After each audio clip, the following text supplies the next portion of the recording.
Hi friends! Today we're going to be reading A Plump and Perky Turkey. Now today we're really focusing on the problem.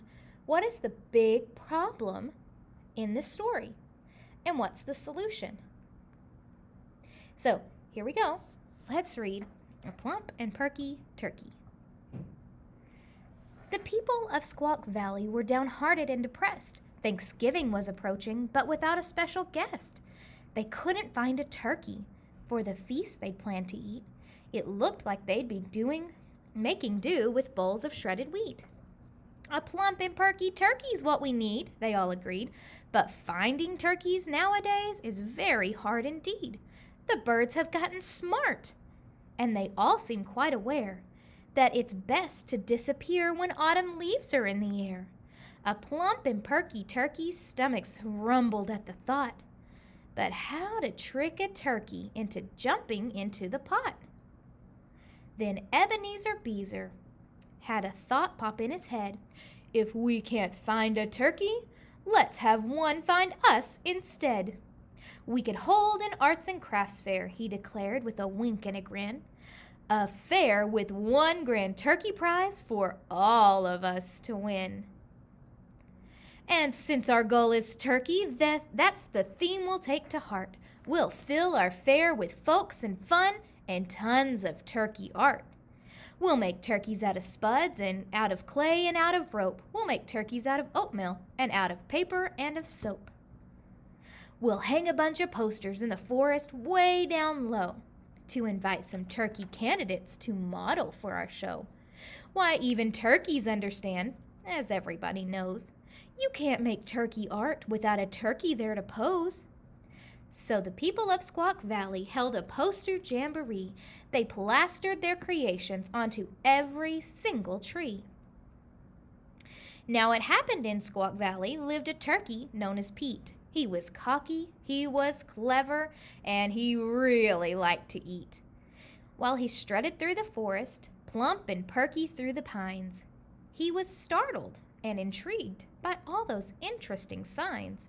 With a proud jaunty gobble, he gave out a hearty cry. A plump and perky turkey? Well, I'm sure I qualify. Pete applied for the position, and he strutted plump and proud. He could hardly wait to model for the large and eager crowd. You're hired, shouted Beezer, for the folks had all agreed that Pete, the perky turkey, was the answer to their need.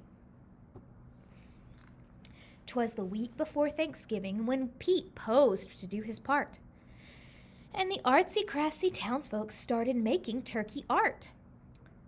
They made turkeys out of spuds, and out of clay and out of rope. They made turkey out of oatmeal and out of paper, out of soap. Thanksgiving Day, the artwork done, they asked the model down to judge their homemade turkeys and to pick the best in town. Now, when the judging's over, Beezer whispered with a smile, we'll tuck that model turkey in the oven for a while. Pete judged each piece of art as the hungry crowd all cheered. He stopped to take a closer look, and then he disappeared. There were turkeys made of spuds, and there were turkeys made of rope. There were turkeys made of paper, and there were turkeys made of soap. The room was so full of turkeys in a wall-to-wall collage. For a clever bird like Pete, it was the perfect camouflage. He's over here, old Beezer said. He's here, said Jacob Green. They searched amongst the turkeys, but their bird had fled the scene. A note in turkey scrawl they found, half hidden on the lawn. Goodbye, I took my modeling fee. The oatmeal bird was gone. The people in Squawk Valley were left feeling rather blue. The only turkeys left in town appeared too hard to chew.